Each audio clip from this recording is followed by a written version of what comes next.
Siap.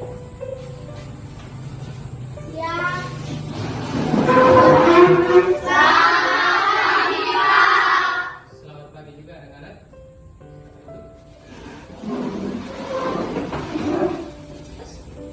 Shalom. Selamat pagi anak-anak semua. Baik, apakah semua dalam keadaan sehat? Baik, terima kasih puji Tuhan. Semuanya dalam keadaan sehat walafiat.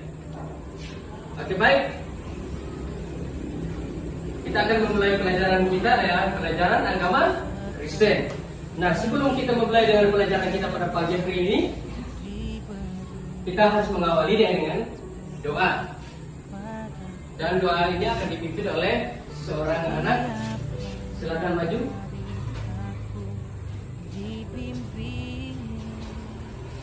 Mari teman-teman yang kita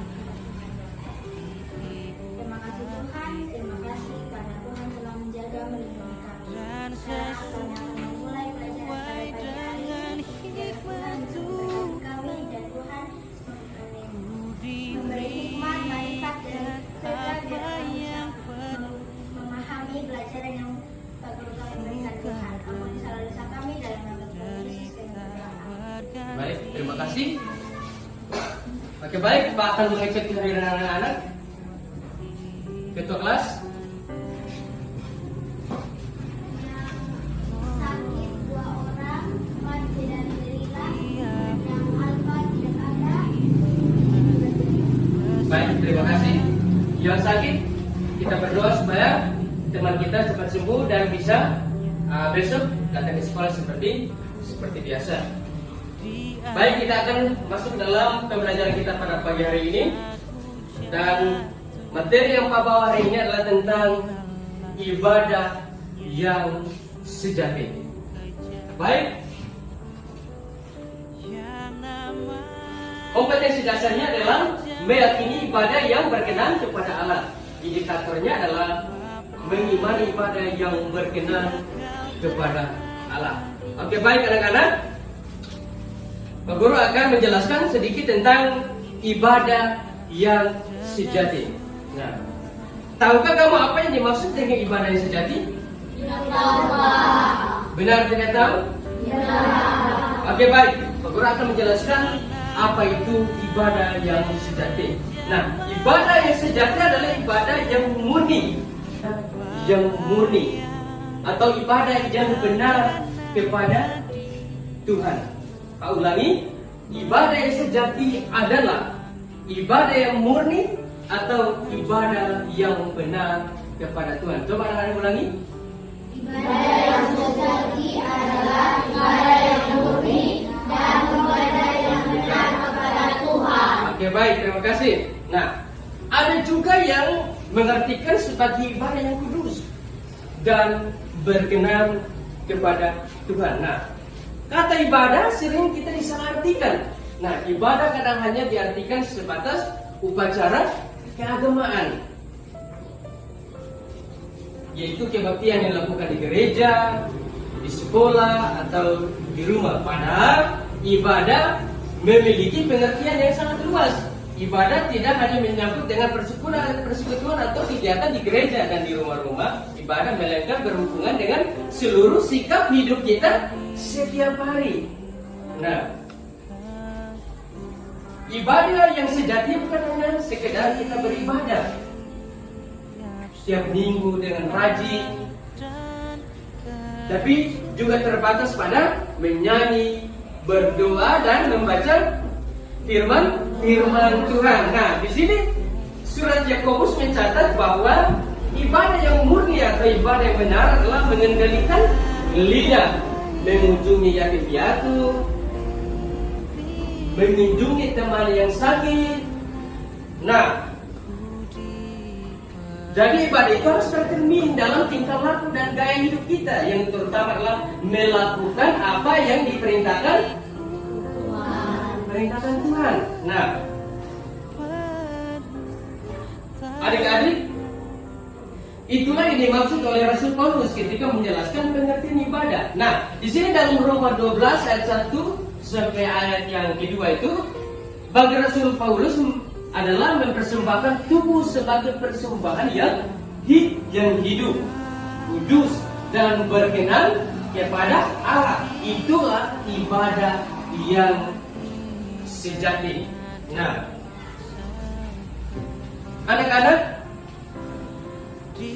menurut Paulus ini mempersembahkan tubuh tidaklah diartikan sebagai harfiah dengan mengorbankan tubuh, tetapi di sini adalah mempersembahkan tubuh berarti memberikan atau mengabdikan semua pikiran kita, perkataan dan perbuatan atau tindakan kita sesuai dengan keinginan Tuhan. Contoh, disiplin. Sebagai anak-anak sekolah itu harus disiplin. Disiplin di sini yang pertama adalah jangan lupa datang sekolah tepat waktu. Yang kedua, bertanggung jawab penuh di dalam kelas. Contoh, membersihkan ruangan yang kotor. Yang berikut, jangan suka terlambat. Nah, yang berikut, saat terlambat anak-anak tidak boleh menyolek. Salah satu adalah disiplin, yang ibadah yang sejati di dalam lingkungan sekolah. Mendengarkan guru. Nah, itu adalah salah satu contoh mencerminkan tentang ibadah yang sejati. Nah, anak-anak harus tahu tentang ibadah sejati itu. Nah, anak-anak yang sudah mengerti tentang ibadah sejati ini, anak-anak harus melakukannya. Sebagai anak sekolah tidak boleh korupsi. Korupsi yang pertama adalah bukan hanya korupsi uang, tapi tidak boleh korupsi waktu. Ada juga suka bolos sekolah. Nah, kewajiban anak-anak adalah datang sekolah adalah belajar. Harus jamnya penuh. Jadi saat pelajaran anak-anak tidak boleh keluar. Itu salah satu adalah anak-anak korupsi waktu. Nah, kalau anak-anak jam pelajaran, kalau anak-anak meninggalkan jam pelajaran itu, maka anak-anak dikategorikan adalah korupsi waktu. Nah, yang berikut, uang. Contoh, saya kasih Pak Guru kasih contoh. Teman punya uang 3.000 dan anak-anak pergi belanja. Teman suruh teman pergi belanja, belanjanya 3.000, tapi teman itu hanya belanja 1.000 dan dia bilang bahwa kue itu harga 3.000, tapi sebenarnya kue itu harganya 1.000, tapi dia bilang bahwa kue itu harganya 3.000. Itu adalah salah satu adalah mencerminkan bahwa anak ini tidak berlaku jujur.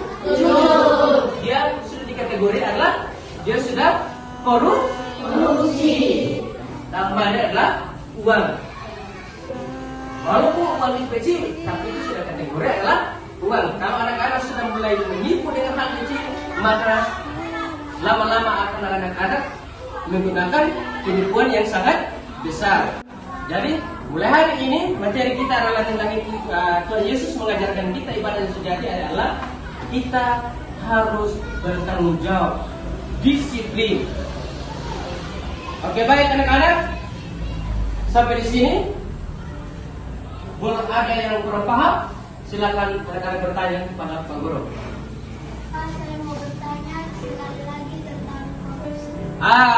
Korupsi. Nah, korupsi di sini bukan hanya tentang uang, tapi juga waktu. Dan waktu itu tadi Pak Guru bilang bahwa terlambat sekolah. Sebenarnya sekolah itu masuk jam 7 tepat, dan anak-anak datang jam 7.30. Hanya 30 menit itu anak-anak itu sudah mencuri waktu itu. Korupsi waktu itu 30 menit, sehingga anak-anak tidak bisa mengikuti pelajaran itu dengan baik. Mengerti? Mengerti, Mengerti? Mengerti, Pak. Sekarang Pak Guru akan menjelaskan tentang korupsi, tentang uang. Nah, uang itu contohnya penyalahgunaan uang negara untuk kepentingan diri sendiri. Hari ini Tuhan mengajarkan kita sebagai anak-anak Tuhan, kita harus mengikuti perintah Tuhan. Yang pertama berlaku jujur. Anak-anak mulai sejak SD harus berlaku jujur. Jadi seketika anak mulai dewasa, anak-anak itu sudah jujur, baik dalam jujur waktu, baik dalam hal apapun juga. Nah, Penyalahgunaan uang negara itu adalah perilaku yang tidak yang dilakukan oleh seseorang untuk kepentingan dia punya kepentingan diri sendiri. Oke, baik. Sampai di sini kita punya pelajaran hari ini. Terima kasih. Anak-anak sudah mendengarkan dengan baik. Dan anak sudah bertanya, apakah anak sudah pahami semua? Sudah pahami semua? Sudah. Hari ini kita harus berlaku jujur, disiplin dan bertanggung jawab. Seperti apa yang Pak Guru katakan tadi dalam pelajaran kita hari ini. Oke, baik. Kita akan lanjut minggu depan. Sebelum kita menutup pelajaran kita pada pagi hari ini, kita awali dengan doa, maka kita akan mengakhiri juga dengan doa. Oke? Doa ini akan dipimpin oleh seorang anak. Oke, silakan.